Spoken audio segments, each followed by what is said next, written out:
edition, July 8, 1947. The Army Air Forces has announced that a flying disc has been found and is now in the possession of the Army. Army officers say the missile, found sometime last week, has been inspected at Roswell, New Mexico, and sent to Wright Field, Ohio, for further inspection.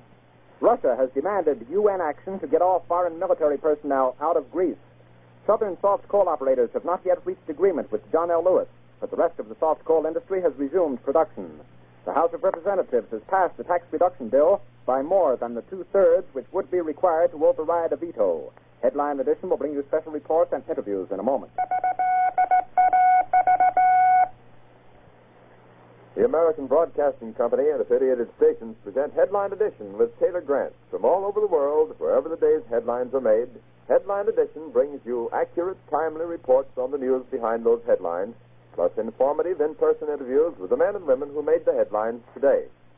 Today's edition presents a roundup of the latest developments in the finding of a flying disc, an eyewitness report of today's significant action in the UN Security Council. Ohio Congressman Thomas A. Jenkins commenting on today's House action on tax legislation, a special report on the status of soft coal negotiations, and the details of today's all-star baseball game reported from Chicago.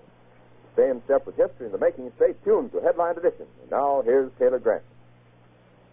Late this afternoon, a bulletin from New Mexico suggested that the widely publicized mystery of the flying saucers may soon be solved.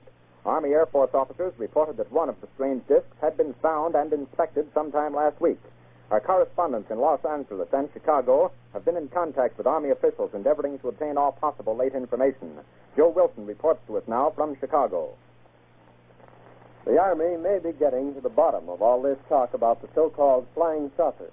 As a matter of fact, the 509th Atomic Bomb Group headquarters at Roswell, New Mexico, reports that it has received one of the discs which landed on a ranch outside Roswell. The disc landed at a ranch at Corona, New Mexico, and the rancher turned it over to the Air Force. Rancher W.W. Brizzell was the man who discovered the saucer. Colonel William Blanchard of the Roswell Air Base refuses to give details of what the flying disc looks like.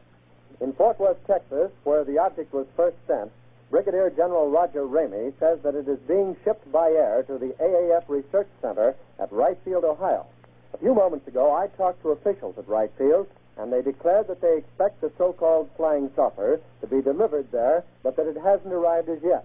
In the meantime, General Ramey describes the object as being of flimsy construction, almost like a box kite. He says that it was so battered that he was unable to determine whether it had a disc form, and he does not indicate its size. Ramey says that so far as can be determined, no one saw the object in the air, and he describes it as being made of some sort of tinfoil. Other Army officials say that further information indicates that the object had a diameter of about 20 to 25 feet, and that nothing in the apparent construction indicated any capacity for speed, and that there was no evidence of a power plant. But this also appeared too flimsy to carry a man. Now, back to Taylor Grant in New York. There was important activity within the UN Security Council today.